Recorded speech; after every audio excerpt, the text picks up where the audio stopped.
প্রিয় শিক্ষার্থী, আশা করি তোমরা সবাই ভালো আছো। আমি জানি তোমাদের অনেকেরও প্যারাগ্রাফ মুখস্থ হয় না, তাই আমি তোমাদের জন্য নিয়ে এসেছি একের ভিতর সব। মানে এই একটি প্যারাগ্রাফ দিয়ে অনেকগুলা প্যারাগ্রাফের উত্তর লিখতে পারবে।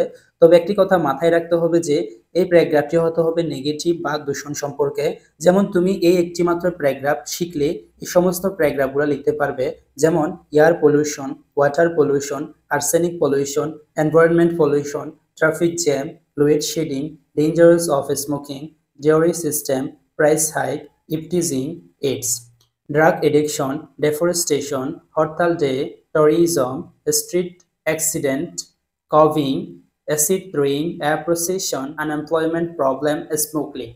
তাহলে তোমরা এই একটি মাত্র প্যারাগ্রাফ শিখলে এই দূষণ সম্পর্কে সবগুলা প্যারাগ্রাফের উত্তর লিখতে পারবে শুধুমাত্র নামটা ব্যবহার করে। তাহলে আমরা এখানে এয়ার পলিউশন এই একটি মাত্র নাম ব্যবহার করে মাঝখানে ফাঁকা জায়গায় এই নামটি ব্যবহার করে পুরো প্যারাগ্রাফটা কমপ্লিট করব। সো ভিডিওটি শেষ অবধি দেখার জন্য তোমাদেরকে আমি সবিনয় অনুরোধ করছি। Air pollution is a common phenomenon in our country. Phenomenon শব্দটা হচ্ছে ঘটনা। বায়ু দূষণ আমাদের দেশে একটি সাধারণ ঘটনা।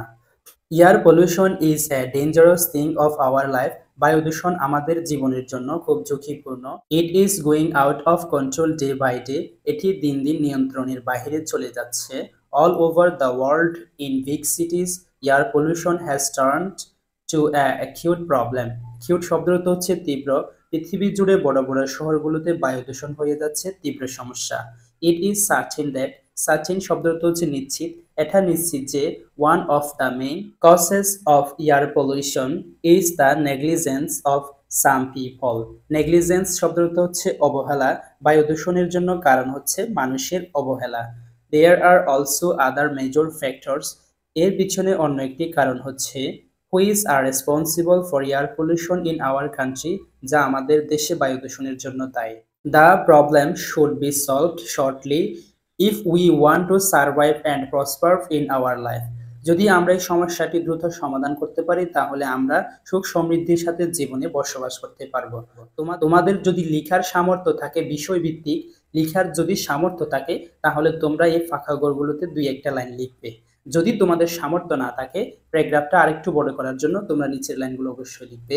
মোর ওভার, যাই হোক, people must be aware of it. লোকজন এটি সম্পর্কে অনেক সচেতন। We all should work jointly against this problem. আমাদের উচিত সবাইকে দলবদ্ধভাবে এর বিরুদ্ধে কাজ করা। After doing all this things we can hope to control air pollution in our country.